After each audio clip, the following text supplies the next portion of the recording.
Hello friends, मैं study 91 channel से नितिन गुप्ता आप सबका बहुत बहुत स्वागत करता हूं। दोस्तों, आज हम लोग फिर से एंशिएंट हिस्ट्री के पार्ट को आगे कवर करने के लिए आए हैं और ये चोल वंश का आखिरी पार्ट होगा। इसके बाद एक छोटा सा पार्ट मैं आपको और दूंगा जिसमें ओवरव्यू होगा, लेकिन ये हम मान के चलेंगे कि हमारा कौन सा पार्ट है, आखिरी पार्ट है। ठीक है, तो हम लोग बात करते हैं चोल कालीन प्रशासन के बारे में। इसके पहले हम लोगों ने चोल वंश के जितने भी राजा थे, ठीक है, और लास्ट में हमने पढ़ा था चोल चालुक्य वंश, इन दोनों वंशों के जितने भी राजा थे सबके बारे में जाना।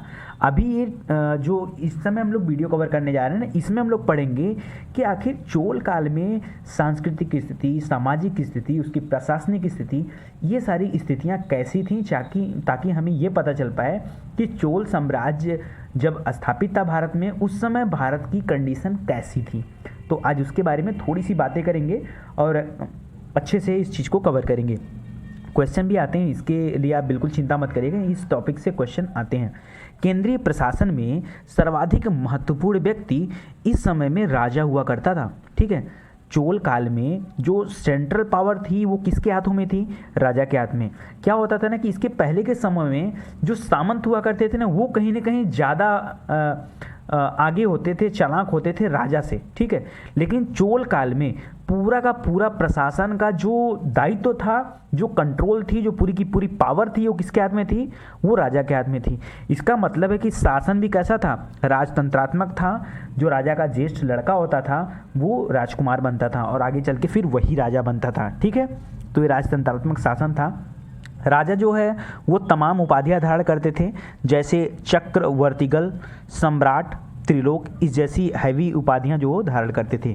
चोल शासक अपना राज्याभिषेक तंजौर, गंगईकोंड चोलपुरम, चिदम्बरम आदि स्थानों पर कराते थे। उनका कुछ फिक्स प्लेस था जहाँ पे उनका राज्याभिषेक हुआ करता था। जो भी राजा होता था वो अपना राज्याभिषेक बेसिकली इन्हीं जगहों में से किसी एक जगह पे कराता था।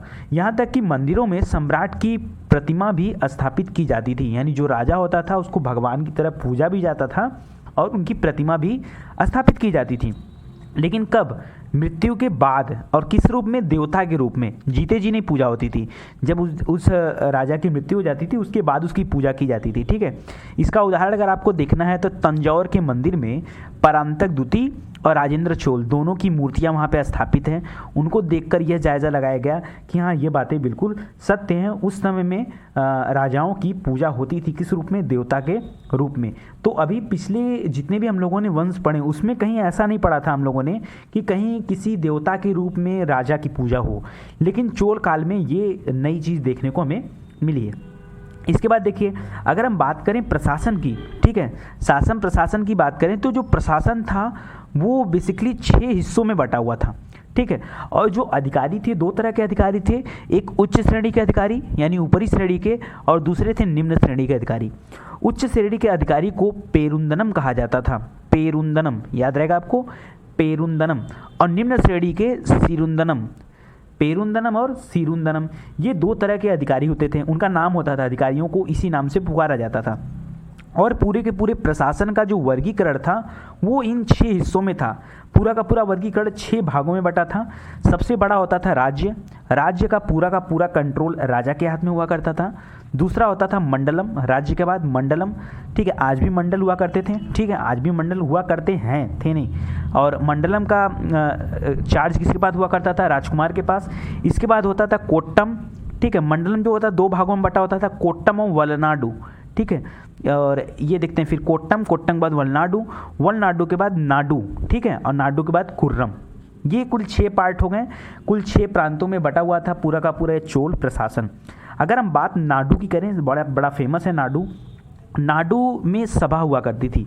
ठीक है, इस सभा के सदस्यों को नाट्टार कहा जाता था, या इस सभा को भी नाट्टार बोला जाता था। नाट्टार का मुख्य काम था भू राजस्व का प्रबंध करना। राजाओं के लिए जो भू राजस्व होते थे, जो उनके आय की स्रोत होते थे, उनका प्रबंध करना, भू राजस्व का प्रबंध करना किसका नाम था? नाट्टार का काम था। नाट्टार कौन कहलाते थे? जो नाडु सभा के लोग होते थे। व्यापारिक नगरों में नगरम नाम की एक संस्था होती थी, सभा होती थी, जो व्यापारियों की सभा कहलाती थी। इसमें व्यापारी वर्ग शामिल थे। प्रशासन की सबसे छोटी इकाई ग्राम हुआ करती थी और ग्राम में प्रचलित था स्थानीय स्वशासन। मैंने जब आपको स्थानीय स्वशासन का वीडियो बनाया पॉलिटी में, वहाँ भी मैंने आपको इंडिकेट किया था कि चोल प्रशासन में इस तरह के स्थानीय स्वशासन देखने को मिले हैं। स्थानीय स्वशासन मीन्स होता क्या है? स्थानीय स्वशासन का सामान्य अर्थ ये होता है कि व्यक्ति अपने स्तर पर हर संभव प्रयास करे सरकार का साथ देने का या अच्छा कार्य करने का। जैसे आपके यहाँ गंदगी है तो उसके लिए आप सरकार को जिम्मेदार न ठहराएं, स्वयं को जिम्मेदार ठहराएं और वहाँ गंदगी न फैलाएं। ठीक है, तो ये चीज़ें होती है स्थानीय स्वशासन। ठीक है, तो यहाँ पे देखने को मिलता था स्थानीय स्वशासन और पूरा का पूरा कंट्रोल किसके हाथ में? तो राजा के हाथ में। इसके बाद देखिए एक अभिलेख भी मिला है यहाँ से। ठीक है, इस काल का एक अभिलेख मिला है जिसका नाम है उत्तर मेरू अभिलेख। उत्तर मेरू अभिलेख ग्राम सभा की शासन प्रणाली का विवरण इस अभिलेख से मिलता है। या सीधे सीधे बोल दे तो स्थानीय स्वशासन, जो ग्राम सभा की स्थानीय स्वशासन होते थे, उसका वर्णन हमें इस अभिलेख से मिला है। तो पहली बार ऐसा हुआ है कि भारत में स्थानीय स्वशासन पहले ही था, इसके लिए कोई अभिलेख से प्रमाण मिले हों। तो कौन सा प्रमाण है? उत्तर मेरू का अभिलेख है, ये चोलकालीन अभिलेख है। ठीक है, और उससे हमें पता चलता है कि पूरी की पूरी ग्राम सभा स्थानीय स्वशासन के द्वारा 3 हिस्सों में बटी रहती थी। एक होता था उर सभा या महासभा, एक ही में है, अथवा और नगरम। नगरम के बारे में हम लोगों ने बात कर चुके हैं कि व्यापारियों की एक संस्था हुआ करती थी। ठीक है, उसको नगरम बोलते थे। उर देख लीजिए, उर सामान्य पुरुषों की जो संस्था होती थी, मनुष्यों की जो संस्था होती थी, उसे उर कहते थे। उर की कार्य समिति को गणम कहा जाता था। उर की कार्य समिति को क्या बोला जाता था? गणम कहा जाता था। मेन थी सभा या महासभा। अगर हम बात करें सभा या महासभा की, तो यह वरिष्ठ ब्राह्मणों की एक संस्था थी जिसमें ब्राह्मणों को कहा जाता था अग्रहार। तो कई बार यहाँ से क्वेश्चन है कि अग्रहार जो है ये क्या है? तो आपको याद रखना है कि चोल काल में जो वरिष्ठ ब्राह्मणों की संस्था थी उसे सभा या महासभा कहा जाता था। उन ब्राह्मणों को अग्रहार कहा जाता था। महासभा की अगर स्पेशली बात करें तो याद रखिए कि महासभा के जो सदस्य हुआ करते थे, ठीक है, वो ब्राह्मण तो होते थे, लेकिन सदस्यों को क्या बुलाते थे? तो पेरू मक्कल बुलाते थे। पेरू मक्कल सदस्यों को क्या बोला जाता था? पेरू मक्कल या पुरुंगिरी। ठीक है, तथा समिति के जो सदस्य होते थे उसे वारीय पेरूमक्कल, वारीय पेरूमक्कल। सामान्य सदस्यों को क्या बोलते थे? महासभा के सदस्यों को पेरूमक्कल और समिति के सदस्यों को वारीय पेरूमक्कल। ठीक है ना। सभा की जो बैठक हुआ करती थी वो प्रायः मंदिर के किनारे, मंदिर के पास में, ब्रिज के नीचे या जलाशय के किनारे हुआ करती थी। अगर हम बात करें सभा की, तो सभा के जो समिति होती थी उन समितियों को वरीयम बोला जाता था, वारियम या वरीयम। और आइए बात करते हैं इनका चुनाव प्रणाली क्या थी, कैसे ये लोग चुनाव करते थे। तो समिति के जो सदस्य होते थे उनका निर्वाचन कैसे होता था ये देखते हैं। जो समिति होता था सभा या महासभा की, उसके सदस्य कैसे चुने जाते थे। तो देखिए, जो पूरा का पूरा गांव हुआ करता था ना, वो 30 वार्डों में बटा होता था। कितने वार्डों में? 30 वार्डों में बटा होता था। और 35 वर्ष से लेकर के 70 वर्ष के व्यक्ति चुनाव में हिस्सा लेते थे, निर्वाचन में। ठीक है, और वे लोग जो जिनके पास 1.5 एकड़ भूमि हो, कम से कम एक वेद का ज्ञान होने और भाष्य के ज्ञाता हो और विचार उनके कैसे हो, नेक हो, वही व्यक्ति सदस्य चुना जाता था। ऐरा गैरा नहीं। ठीक है, क्या क्या? 1.5 एकड़ भूमि हो, कम से कम एक वेद की जानकारी रखता हो, भाष्य का ज्ञाता हो, नेक विचार हो, वही सदस्य चुना जाता था। वारियम के सदस्यों की संख्या 30 थी। इनका कार्यकाल 3 वर्ष का होता था। ठीक है, और जो भी व्यक्ति पिछले 3 वर्षों से किसी भी समिति का सदस्य नहीं चुना गया होता था, नहीं चुना गया होता था, वो नया सदस्य चुना जाता था। ठीक है, मतलब ऐसा नहीं कि रिपीटेड वाला काम हो। ठीक है, तुरंत रिपीट नहीं होता था। तो ये चीज़ें हुआ करती थी। आपको समझ में आ रही सारी बातें। इसके बाद देखिए कि सार्वजनिक भूमि पर महासभा का स्वामित्व तो होता था। जो सार्वजनिक भूमि थी उस पर किसका अधिकार होता था? महासभा का अधिकार होता था। और गांव के हित के लिए ये महासभा जो है कर भी लगाती थी। किसके ऊपर? पब्लिक के ऊपर कर भी लगाती थी। उन करों को कलेक्ट करने का काम ग्राम सभा का होता था। ग्राम सभा उन टैक्स को कलेक्ट करके राजकोष में जमा करवाती थी। ठीक है, ग्राम सभाएं और भी कार्य करती थी, जैसे विवादों का निपटारा करना। किसी भी तरह का अगर लड़ाई झगड़ा है, जमीन संबंधी विवाद, कोई भी विवाद, तो उन विवादों का निपटारा करना। इसके अलावा मंदिरों का निर्माण करना, जीर्णोद्धार कराना तथा उन मंदिरों के आय व्यय का प्रबंधन भी करना इन ग्राम सभाओं का काम था। ठीक है, भूमि कर के अतिरिक्त भी कई तरह के कर हुआ करते थे उस समय में, जैसे विवाह कर, ठीक है, ये हमको लगता है जल्दी ही लगने वाला है, ठीक है, मोदी जी और योगी जी दोनों लोग अविवाहित हैं, तो इसलिए घटना कभी भी घट सकती है। विवाह कर देखिए उस ज़माने में होता था। इसके अलावा व्यापार कर और चुंगी कर भी उस समय में था। तो ये मैंने मजाक के लिए बोला, आप लोग सीरियस मत ले लीजिएगा, ठीक है। चोल काल में राज्य की जो आय होती थी वो सबसे प्रमुख आय मिलती थी भूमि कर से, ठीक है, और ये होता था उत्पादन का 1/3 हिस्सा। याद रखिए चोल काल में उत्पादन का 1/3 हिस्सा क्या होता था, टैक्स होता था, भूमि कर होता था। भूमि कर के रूप में 1/3 हिस्सा वसूला जाता था और उपज के अनुसार भूमि को कुल 12 कोटियों में बांटा गया था, है। मतलब कि लोग जो है जानते थे कि उपज के अनुसार भूमि की क्या क्या क्वालिटी होती है, हर भूमि अच्छी नहीं होती है ना, तो पूरी भूमि को 12 कोटियों में बांटा गया था। और उसी आधार पर, ऐसा नहीं कि एकदम फिक्स कर दें, फिक्स कोई टैक्स नहीं था, उत्पादन जितना भी होगा उसका 1/3 जो है वो क्या देना पड़ेगा, टैक्स देना पड़ेगा, ठीक है। इसके बाद देखिए काफ़ी ज़्यादा टैक्स था, 1/3 बहुत हो जाता है। सिक्कों के बारे में अगर हम थोड़ी सी बात कर लें तो याद रखिए चोल काल में सोने के सिक्कों को कासू कहा जाता था, काशू कहा जाता था। बेली कभी कभी एग्जाम में पूछ देता वेली क्या था, तो याद रखिए चोल काल में भूमि माप की इकाई को बेली कहा जाता था, वेली, ठीक है ना। चोलों ने सिंचाई के लिए बांध बनाए कावेरी नदी पर और तमाम नहरों का भी निर्माण किया। दक्षिण भारत में नहरों के निर्माण का सबसे बड़ा काम किसने किया, चोल लोगों ने किया। इसलिए कहा जाता है दक्षिण भारत में नहरों की प्रणाली किसकी देन है, तो याद रखिए ये चोलों की देन है, ठीक है ना, ये चोलों की देन है। ज़्यादातर वेतन जो होते थे वो नगद दिए जाते थे लोगों को, ठीक है। इसके अलावा अगर हम इनके सेनाओं की बात कर लें तो इनके पास स्थल सेना थी, इसके साथ साथ जल सेना भी थी। तो हम लोगों ने बात कर चुके हैं कि इनकी नौसेना शक्ति बहुत ही अच्छी थी, इसी वजह से इन्होंने 12,000 द्वीपों पर कब्जा किया था, ठीक है। यहाँ तक कि जावा, सुमात्रा, इंडोनेशिया, श्रीलंका, लक्षद्वीप, मालदीव, अंडमान निकोबार, इन सारे छोटे मोटे जितने द्वीप थे इन सारे द्वीपों पर चोल वंश का साम्राज्य हुआ करता था उस समय में। स्थल सेना जो होती थी 3 हिस्सों में बटी हुई थी। पदाति पैदल सेना, गजारोही हाथियों वाली सेना, अश्वरोही जो घोड़े से चला करते हैं। तो ये उनका थोड़ा सा ओवरव्यू रहा। इसके बाद दोस्तों हम लोग बात करने चल रहे हैं सामाजिक स्थिति के बारे में। कुछ समय में समाज की स्थिति आखिर कैसी थी उसको भी देख लेते हैं एक बार। तो याद रखिए जो सामाजिक स्थिति थी चोलकालीन में, समाज की वर्णाश्रम जो थी वो धर्म पर आधारित थी। मतलब व्यक्ति किस आधार पर बटे थे, धर्म के आधार पर बटे थे। और 2 ही तरह से बंटवारा हुआ था, एक ब्राह्मण होगा व्यक्ति या अब्राह्मण होगा। मतलब याद रखिए क्षत्रिय और वैश्य जैसा कॉन्सेप्ट चोल काल में नहीं था। आपको सुन के थोड़ा फटफटा लगा होगा, लेकिन मैं बिल्कुल सही बोल रहा हूँ, इस पर आप लोग ज़्यादा टेंशन मत लीजिएगा। खोजबीन करना चाहें तो खोजबीन कर सकते हैं, मैंने जो बता रहा हूँ आपको वो बिल्कुल फैक्ट है। चोल काल में मतलब कि क्या बोलते हैं, क्षत्रिय और वैश्य इन 2 जातियों का कोई वर्णन नहीं मिला है। केवल किसका मिला है, ब्राह्मण और अब्राह्मण। 2 हिस्से में बटे थे। ब्राह्मण या तो ब्राह्मण होगा और या तो ब्राह्मण नहीं होगा। ब्राह्मण नहीं तो सारे एक तरफ, ठीक है।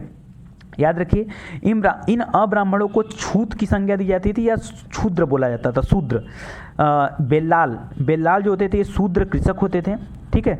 और इन अब्राह्मणों को समाज से दूर रखा जाता था। चोल काल में दक्षिण वर्गीय जिसको बोलते थे वलंगई, ठीक है, तथा वाम वर्गीय जिसको बोलते थे इडंगई। वलंगई और इडंगई ये 2 प्रकार के समूह भी थे। याद रखिए दक्षिण वर्गीय जो जातियाँ थीं, दक्षिण वर्गीय ये वाली वलंगई वाली ये जो जातियाँ थीं यह मुख्यतः कृषक या श्रमिक हुआ करते थे, थे। जबकि वाम वर्गीय यानी जिसको इडंगई बोला जाता था वो उसमें हस्तशिल्पकार या दस्तकार लोग आते थे। चोल काल में एक नई वर्ग का भी उदय हुआ जिसका नाम है रथराज। एक नया वर्ग आया सामने जिस वर्ग का नाम क्या है, रथराज। रथराज का जन्म कैसे हुआ, देखिए उच्च वर्ग के पुरुष के साथ जब निम्न वर्ग के महिला की शादी हो गई, उच्च वर्ग के पुरुष के साथ निम्न वर्ग के महिला की जब शादी हुई तो उससे जो बच्चा हुआ वो किस वर्ग का माना जाता था, वो रथराज माना जाता था। क्या माना जाता था, रथराज माना जाता था। चोल समाज में क्षत्रिय एवं वैश्य वर्ग का न होना एक महत्वपूर्ण तथ्य थे या है। दास प्रथा बिल्कुल थी, दास प्रथा देखने को मिली है, ठीक है। उच्च कुलों की स्त्रियां संपत्ति स्वामिनी होती थी और उसे अपने इच्छानुसार बेच भी सकती थी। मतलब स्त्रियों की कंडीशन भी अच्छी थी। चोल लेखों में वैदिक कर्मकांडों की चर्चा बहुत कम मिली देखने को। केवल राजा धीराज एकमात्र ऐसा राजा रहा है जिसके लेखों में अश्वमेध यज्ञ का वर्णन मिला है। किसके यहाँ? राजा धीराज के लेखों में अश्वमेध का वर्णन मिला है, अश्वमेध यज्ञ का। इसके अलावा और वैदिक कर्मकांड की चर्चा बहुत ही कम रही है। ठीक है, समझ में आ रहा है ना आपको? आखिरी पॉइंट्स देख लीजिए। इसके बाद देखिए सांस्कृतिक स्थिति, इसके बारे में भी थोड़ा समझ लेते हैं हम लोग कि इसकी सांस्कृतिक स्थिति क्या थी इस समय की। देखिए, चोल काल में जो मंदिर बनाने की शैली थी ना, वो हम लोग पता है कि दक्षिण भारत के जितने भी मंदिर हैं वो द्रविड़ शैली में बने हुए हैं। कौन शैली? द्रविड़ शैली में बने हुए हैं। और ये अपने शीर्ष पर पहुंच चुके थे। मतलब कि मंदिर बनाने में जो कला था, जो कलात्मक विकास हो रहा था, वो एकदम शीर्ष पे था। मतलब बहुत ही अच्छे डिज़ाइन के मंदिर उस समय बन रहे थे। मतलब चोल काल जो था उसको हम मंदिरों का स्वर्ण काल कह सकते हैं, मंदिर बनाने की शैली का स्वर्ण काल कह सकते हैं। ठीक है, और है भी ये।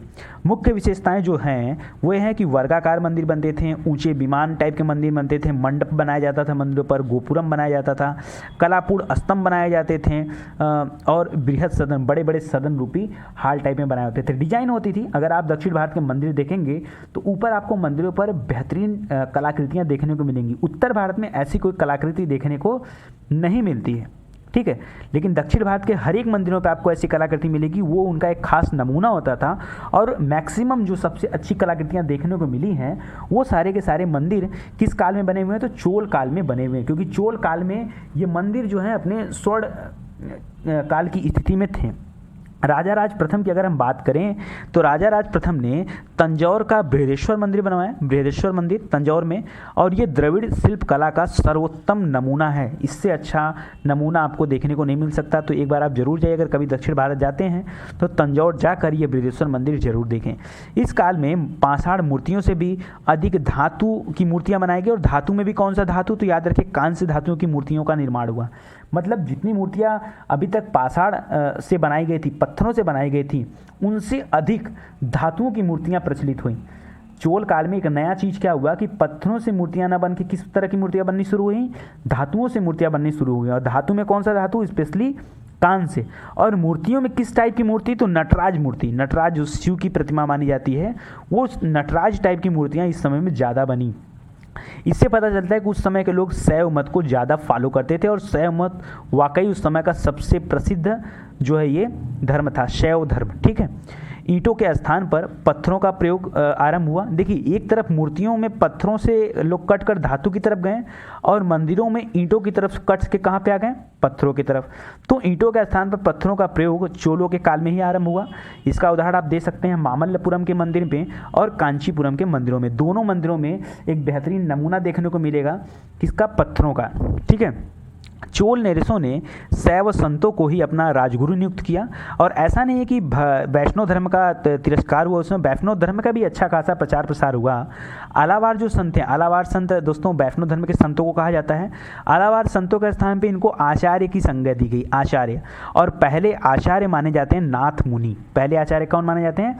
नाथ मुनि। इधर देखिए, शैव मत में क्या हुआ कि भक्ति गीतों के संकलनकर्ता एक थे, उनका नाम था नाम्बी आंडार नाम्बी। नाम सुनिए, नाम्बी आंडार नाम्बी। ये जो थे ये किसके समकालीन थे? तो राज या राजेंद्र प्रथम के समकालीन थे। आचार्य परंपरा के अनुसार रामानुजम जो थे ये सबसे प्रसिद्ध शैव मत के थे। ठीक है, इसमें वैष्णव धर्म के, रामानुज किस में थे? वैष्णव धर्म के, शैव के नहीं थे। रामानुज किस में थे? वैष्णव धर्म के। राम नाम ही वैष्णव से है। ठीक है, मिस्टेक हो गया। ब्रह्मसूत्र जो था ना, ब्रह्मसूत्र पर इन्होंने भाष्य लिखा और उसका नाम है श्री भाष्य। तो आपके एग्जाम में आता है कि श्री भाष्य जो है वो किसने लिखा? तो याद रखिए किसने लिखा है? रामानुज ने। और किस पर लिखा है? तो ये लिखा गया ब्रह्मसूत्र पर। ठीक है, और पहले आचार्य कौन माने जाते हैं? तो याद रखें नाथ मुनि को कहा जाता है। चोल काल में दोस्तों दो चीज़ों का बहुत तेज़ी से विकास हुआ था, एक तमिल भाषा का और दूसरा साहित्य का। ये दोनों चीज़ों का विकास काल था। अभी हमने देखा कि मंदिरों का विकास काल था, मंदिरों के अलावा ये दो चीज़ें भी बहुत तेज़ विकसित हुई थी। जयगोंदर जो थे ये कुलोतुंग प्रथम के राजकवि थे और इन्होंने एक रचना भी की है, कलिग तुर्पड़ी। कलिकतुपर्णी, ठीक है ना, अमृत सागर और बुद्धिमित्र, ये जो है जैन और बौद्ध विद्वान थे, भिक्षु थे, इनको भी जो है संरक्षण दिया गया था। कहाँ पे? जैन में। तो जैन धर्म में ऐसा, सॉरी जैन में करें, इसमें चोल साम्राज्य में, तो चोल साम्राज्य में ऐसा नहीं था कि सिर्फ शैव धर्म को ही मान्यता थी।